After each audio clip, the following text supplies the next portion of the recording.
Well, folks, it's time for more custom cards, and you all made some absolutely crazy Death Knight hero cards this time around. Some obscenely broken stuff, and I left out cards that were actually even more powerful than these. So for this video, I definitely focused in more on design elements, really creative utilizations of characters, or Death Knight mechanics or ideas, and less about power levels. A lot of these cards need a significant balance pass, I think, to be acceptable. But nonetheless, some very fun, very crazy stuff to take a look at, like this card right here behind me, Leroy the Cannibal. Now, I don't know if Death Knights or Blood Death Knights in particular are cannibals necessarily, but I'm going with it because look at this Photoshop. They took like the Leroy Mercenaries artwork, and you can see all the horrified people in the background, and he's holding what you would assume is a turkey leg, but apparently not. So Leroy the Cannibal is a Death Knight hero card for Warrior, 6 cost, 2 armor, playing back to Leroy's old stats. Battle cry: destroy your damaged minions and give your hero their combined attack this turn. So this is basically a way to get a crazy damage burst, and I think far too good potentially. Much like, say, a Bloodlust could be a follow-up on a board of minions where you've got a few things to attack, and Bloodlust secures a lethal. With this sort of play, you could attack with all your minions and then use Leroy to eat them. He's literally eating them. And he gains their attack again. So in that case, you know, it's like doubling the damage of any given board that has survived to attack. So it makes it this potentially like crazy Bloodlust, kind of like giving every minion Wind Fury. So potentially really scary burst damage for 6 damage. And I think probably too good, particularly within Rage Warrior stuff. You know, it's not hard to keep some of those boards lingering around, or even like a single Frothing Berserker with shenanigans, right? You could just Frothing Berserker Whirlwind and give yourself like crazy attack values potentially, even if it's not all like leftover minions. There are ways to combo this in a single turn to do crazy things as well. So I think you probably got to like make this cost way higher or limit the control of the burst damage somehow in some other way, because right now this just feels like crazy powerful to me. But the hero power is fun too. Cannibalize, of course, destroy a damage friendly minion and gain its attack this turn. So basically just a reflection of the battle cry there. I think that in and of itself as a one-off is probably a little more acceptable, although again, I'd still be worried about like Frothing Berserker combos and you have all that mana left after just spending 2 on Cannibalize. You might be able to make a crazy big Frothing and then just again hit the opponent for like 20 off a single Frothing Berserker. So maybe something like Frothing Berserker would have to rotate for a card like this. Maybe a little too good in Enraged Warrior Worlds. Maybe it needs to cost more. You'd lose that fun, flavorful stat line. But nonetheless, love the idea of a Blood Death Knight of sorts and a cannibalistic one at that. This artwork frankly just made me laugh so much that I absolutely had to include this card, and I had to put it first. So next up here we have Bwansamdi the Defiled. I think this is actually another spin on Blood Death Knights, which I was happy to see some of you making Blood Death Knights. We've seen so much Frost Death Knight stuff and so much Unholy Death Knight stuff that I bet a lot of people who play Hearthstone and don't really know Warcraft as well probably didn't even really know Blood Death Knights were as much of a thing. They just don't show up that often in Hearthstone so far because all of our Death Knight stuff was really Frost themed in the past. But Bwansamdi here, I think Blood Death Knight based on this artwork choice and some of the effects here. 10 mana, priest card from KGBS 86. Battlecry: give your hero +1 health for each minion that has died this game. So that +1 health wording, if you haven't seen that in duels, that is basically your max health. So you know, if you played this at 30 and you had like 30 minions die, you'd go up to 60 health max, which is pretty cool, of course. Having that bigger, higher life total for priests in particular, who's had trouble with that sometimes. Unlike armor classes that can extend their life, priest has always been kind of capped, which made you susceptible to burst damage in the past. This is kind of like a, you know, an anti-Denathrius in a way too, which I think is cool as a counter to Denathrius. He's all about dealing damage when minions die. With Bwansamdi, it's all about gaining life, and in this case it's for each minion that's both friendly and enemy, so it actually gets even bigger than Denathrius. So I think it's kind of cool that this card was designed probably as specifically an answer to those crazy Denathrius infused plays. I don't care about you, Denathrius. I'm gaining way more life than you for the same cost. I'm living through that Denathrius turn. And then Touch of Death here for the hero power is pretty nifty. Restore 1 health to all minions, so that could be a Norshar Cleric activator, of course, or a heal on your board if you need it. And if any are still damaged, destroy them. So it's a board clear if used in combination with other kinds of chip AoE effects, or maybe if your opponent has taken some value trades into your small taunt minions and they leave behind some damaged minions. Touch of Death becomes an instant kill on those minions, probably consuming their souls or blood. I don't know how Blood Death Knight work either, but doing something with people's bloods and souls and cannibalism, I'm not totally sure. But a cool, great removal tool there, but you know, on a condition that might be hard to activate sometimes otherwise. So pretty fun idea here that tackles some of the current design threats in Hearthstone with things like Denathrius, and a really fun idea for Priest too. I think solving a problem Priest has often faced in Hearthstone. All right, next up we have Scabs the Cold-Blooded, and I love the puns on this card so much. This comes from JJBB.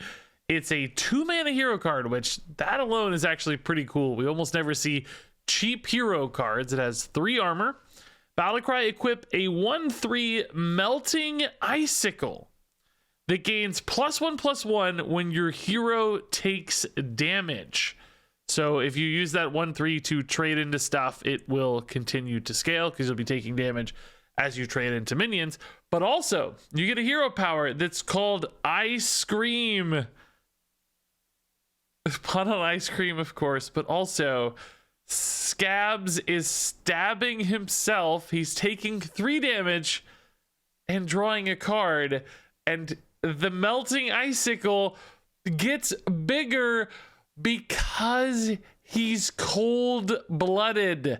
So the icicle freezes, and the frozen blood makes the icicle bigger. So that's why it gets bigger, because he's cold-blooded, and cold blood is a rogue card. My mind is blown. It's amazing. It's such a clever name and effect that ties with it. And I don't think it's crazy from a balance standpoint, like giving Rogue basically Warlock's hero power, but a little worse. But then also this bonus with it, with the Melting Icicle that scales up off your hero power. I mean, that weapon gets pretty big and pretty scary, I guess, pretty quickly, potentially, if you're just hero powering a lot and drawing a lot of other cards. But for some reason, it doesn't feel totally out of line to me. I'm curious what you guys think about where this one lands from a balance standpoint, but from a flavor standpoint, I absolutely adore everything about this card. That's just so obscenely clever. And of course, cold-blooded Death Knight thing, it's just perfect. So next up here we have Soul Harvester Lunara for Druid. This is sick Lunara artwork. I don't know where this comes from. Is this actually one of the portraits in game? A couple people use this one, but really, really nice fit there for a Death Knight card if you like. This card's from Drunk Dwarf, an 8-mana hero card, 5 armor, battlecry. All enemy minions go dormant for 2 turns. So this is essentially a great board stall, which in general, Druid's not good at that historically. They're not good at dealing with big, wide boards. It's often a gap for the class. So this could definitely fill in a little bit of a gap there, which might be an important weakness for Druid that actually could cause more problems than it solves, but still an interesting, different approach. And then you have Corpse Bloom here, which is fun. Discover a death rattle, give it to a minion. Now, that Discover a Death Rattle text has no qualifiers, so I don't know if that literally means every Death Rattle in the standard pool is available. So some real inconsistency there, but nonetheless playing, I think, pretty nicely to a Druid Death Rattle package. We've got this teases of Druid Death Rattle stuff that hasn't really quite come together just yet. Something like this that gives you extra ways to use Death Rattles, maybe stacking Death Rattles on a single minion so that when you do things like use the Druid location, you're getting both, the natural Death Rattle of a minion and any additional Death Rattles that have been stacked on it, and occasionally just, high rolling into some really powerful Death Rattles. If you get something like the 5/8 taunt off the Burning Blade Acolyte, that's going to be really efficient for 2 mana. I think very often you'll realize at least 2 mana worth of stuff off of a random death rattle. Might be a little delayed depending on when things die, but then occasionally you're going to get some really big, awesome death rattle play off of it that makes it feel far more worth it. I probably would have added, you know, some kind of qualifier there that plays more to the deck, like discover a death rattle from your deck, or, you know, just something that gives it a little more edge or decisiveness, a little bit more planning as opposed to just totally open-ended as this currently reads. But nonetheless, I think still tackles some interesting things for Druid. So next up, this one's really fun. Ragnaros the Frost Lord from Chegwin. We've got Ragnaros Fire Lord, we've got Ragnaros Light Lord. Now we need Ragnaros Frost Lord, and then Ragnaros Earth Lord. I don't know where this is going, but this is an 8 mana, 8 armor hero card from Chegwin. Battlecry, equip a 4/2 Cold Furas. Some great Photoshop work here, by the way. Great Photoshop work across this entire video, by the way. You guys really went all out making these look the part. Cold Furas is a 4/2 weapon. Whenever your hero attacks, freeze all other characters. So with face and minion freezes here and freezes your board.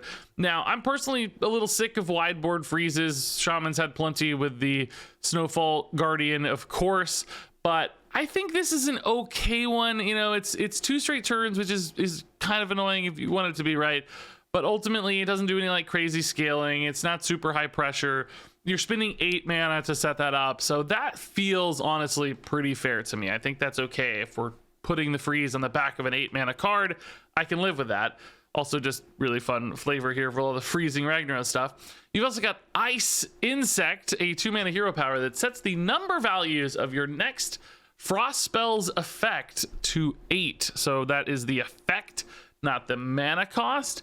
So if you look at Shaman Frost spells, and I should have pulled this up earlier, but I'm going to talk a little bit slower, and this is a totally organic cut that no one will notice. These are the current Frost spells in standard for Shaman. So for instance, Glaciate wouldn't change. This would still be 8 cost minion, but Snowball Fight deal 8 damage to a minion. That's pretty cool. Frostbite just deals 8 damage. That could be to face. So basically, you could use this hero power to net an additional 5 damage on Frostbite. Bracing Cold actually is pretty insane too. This would both restore 8 health and reduce the cost of a spell by 8, because it does same number of values. So you can already see some interesting ways to use this, and if a card like this ever existed, of course, you could print more that fit into this effect. So it's kind of a neat hero power, a little bit kind of unintuitive or complex for Hearthstone, I'd argue, in some ways, but I'm cool with it. I think this is a neat design. At 8, of course, being such a fun, significant number for Ragnaros, feels rather natural. So I love this blue frozen spin on everybody's favorite Fire Lord. Moving on here, we have the Plaguebringer Rexxar, another one from Kogeti, an 8 mana, 5 armor hero card, pretty standard stuff. And this has a battle cry for each enemy minion. Summon a 1/1 Plague Rat. So we have sort of the unholy plague side here of Death Knights being explored. And that is basically Unleash the Hounds, but instead it's Unleash the Plague Rats. And Plague Rats look a bit like Leper Gnomes. They are 1/1 Leper Gnomes instead of 2/1, but dealing 2 damage to the enemy hero. And then the hero power is the Plague Rat Race, which is amazing. Play on the phrase rat race, but it's also a race of damage, presumably, because you're trying to get enough Plague Rats to kill your opponent. So Plaguebringer Rexxar, of course, doesn't actually have a lot of reactivity built into it because the Plague Rats don't have rush or anything, but, you know, could easily represent like 10 damage on board very often with a wide enough board of Plague Rats, and then you just have this overwhelming army of Plague Rats. That obviously plays into other token hunter synergies. We've seen a little bit of that explored in this recent meta with the Shadehound guy and other rat cards, and of course Death Rattle synergies are also a thing for hunter. So this is fusing together a few different archetypes in a cool way. Death Rattle synergies, token synergies. I like that a lot. I don't know that this card would be incredibly powerful because it is kind of slow on the turn you play it. It's a bit passive for a while. You got to spend time to trade in all the Plague Rats and so on. They aren't really that big on board, but I do like the idea of the Plague just eventually overwhelming you because it's just 2 rats every turn. That really adds up very fast, and any other synergies played on top of that. So really cool idea here for the kind of damage over time, unholy aspect of a Death Knight with all these Plague Rats just stacking up over and over again. All right, next up here we have Runic Lord Illidan from Elaine Blandy, a 7 mana demon hunter Death Knight hero card, Illidan became a Death Knight. That's actually a pretty cool idea. I love that. Both a Demon Hunter and a Death Knight. His battle cries gain 3 attack permanently.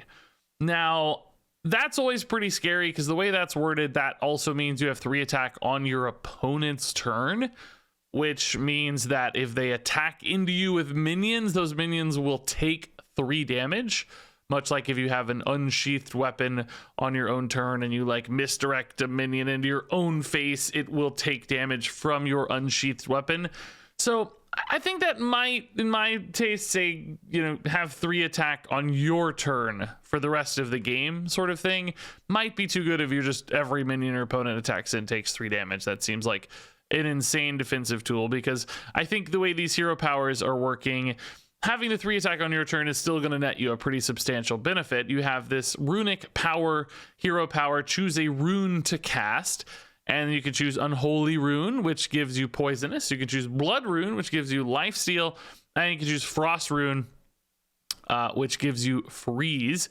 And of course, keep in mind that with things like the Blood Rune and lifesteal, that you can also give your Illidan attack through weapons and other attack buffs, so that can be a really big heal potential with Blood Rune basically every turn. So I think, you know, that's enough upside in many cases that you might not need the attack permanently on your opponent's turn. And then, you know, you have Unholy Rune and Frost Rune as utility options as well. I think having Poisonous allows you to clear any minion that you need. Frost Rune, freeze something out, or maybe freeze face is more likely, since you could probably just destroy a minion with Unholy Rune instead of freeze it in most cases. So I think you get a lot of utility there, and you just get some raw output as well off of the Blood Rune. But I think this is a cool way to capture, you know, the various builds for Death Knights. And of course, if anybody could do it, it would be Illidan. That would be a triple spec here and have all these different specializations, and moving between them on the fly definitely feels like an Illidan sort of thing to do.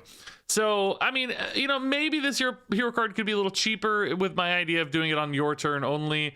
Maybe that could be like 5 or 6 mana in that case. Maybe the 7 here was to compensate for the power of that effect. But ultimately, I still think that's a pretty scary design to just have forever. So that would be my take, but nonetheless, some really neat ways to play around all the different Death Knight specs here. All right, and then finally here we have...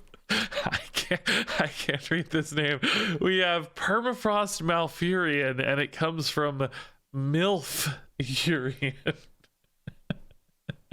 They forgot to include an armor total, or maybe they didn't think this deserved armor because it was so obscene, but it's a 10 mana hero card for Druid. Battle cry: for the rest of the game, your opponent's unspent mana crystals are permanently frozen. So what that means is anytime your opponent floats mana, as I read this anyway, their mana crystal is permanently locked out. It's basically like overloaded. It's frozen. And that means if, you know, they float 2 mana this turn, oh my god, they've lost those 2 mana crystals forever. They're capped at 8 mana. And then if they only have a 6 mana play now because that broke up their curve, then they're locked at 6 mana. And eventually, right, if they don't fill their curve every turn, they're going to go down to 0 mana and just be locked out of the game completely. And I'm trying to decide if that's like crazy broken or maybe not all that broken, and I can't really figure it out. I think there are certainly some worlds and decks where the opponent probably doesn't really float that much mana, or works really hard not to avoid their mana crystals being frozen. So like maybe they go 2 or 3 turns without losing anything, and you spent 10 mana to do nothing as a druid. That feels pretty weird. And then, you know, alternatively, maybe they make slightly worse plays to fill their mana and you net a benefit because they're not playing super optimally, but that doesn't really feel that sensible either. So I kind of think this is not that good, but at the same time, it just feels so dirty that potentially your opponent is just helplessly, you know, locked out of stuff. And then there's ways to maybe abuse this too. Low Theb style effects, of course, where like, oh my god, I just don't have anything to play, or, you know, messing with like Okani type plays or something. Like, yes, of course, that still spends the mana if something gets countered by Okani, but it might still mess up turns enough, or like, you know, shake things up where they're still floating mana crystals effectively because they couldn't do what they wanted to do, or they had a spell loaded up that they can't play, so they gotta play some crappy minion. You know, you get the idea. So I'm not really sure if it's just really awful feeling and just like really destructive and toxic from a design standpoint, or if it's also maybe a little bit broken. But I didn't even talk about the hero power. The First Frost, great name. Like, gardening people will know you always worry about the first frost of the year. It's relevant. My wife's been dealing with that stuff lately. Oh, the first frost is almost here. We gotta do something with the plants. I don't know. But it's 2 mana. The first minion your opponent plays next turn is frozen. I mean, that alone could be a little bit disruptive to their mana plans. Maybe that encourages them to float mana from time to time, but you spend 2 mana to preemptively freeze a minion, which sometimes, you know, they'll be able to counter really easily, just play a 1/1 or whatever, but other times could really mess with their plan if they only have one really big minion or a rush minion or something they're looking to play right away. So getting a new look on freeze. Frozen mana crystals is not a mechanic we know of, but it sounds pretty intuitive. That makes sense to me. It seems like something Druid would do if they're going to do freeze stuff, but also giving Druid access to a little more freeze here with the First Frost. Of course, this portrait from Malfurion, absolutely perfect for the Death Knight treatment. So Malfurion here clearly loves Malfurion, probably among lots of other people and things, but this card's at least an interesting discussion point. I'm very, very curious to hear more takes on this one. And that said, actually, that wraps it up. We are done with our Death Knight hero cards. Some really fun, interesting designs in this one. You know, again, from a balance standpoint, I think all of these could probably use a pass or two to make sure they feel good and healthy and they're in the right spot. But I really liked a lot of the spaces explored with this one. Some neat flavor fits in particular, like home runs for flavor here. So very well done, everybody. Thanks for submitting your cards. As always, if you want to submit for next time, there is a link in the description there. You can get more details on the topic and so on down there. Thanks much for watching. Look forward to hearing thoughts on these cards. And until next time, game on.